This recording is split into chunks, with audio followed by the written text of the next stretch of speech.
Don't throw away a blunt knife. You can sharpen it in a minute with things you already have in the kitchen. After this, it will cut almost like a razor. I need a ceramic mug. I only use this rough part at the bottom of the cup. I put the cup on a damp cloth. That way the cup won't slide while I'm sharpening the knife. The rough part of the ceramic cup serves as a grinding stone. I sharpen the knife at an angle of 20 degrees and do not press hard. I'm going to pull the entire blade, from the hilt to the tip. I'll do that 10 times. Write me in the comments, from which country are you watching me? It's nice to know that we are watching each other all over the world.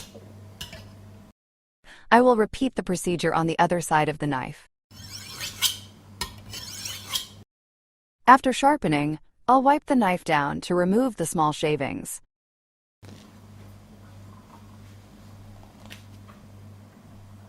The knife is now sharp and cuts like a razor.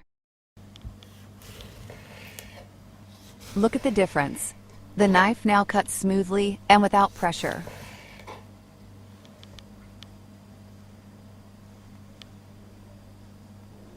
If you liked the video, leave me a heart in the comment and a like. Thank you, dear friends.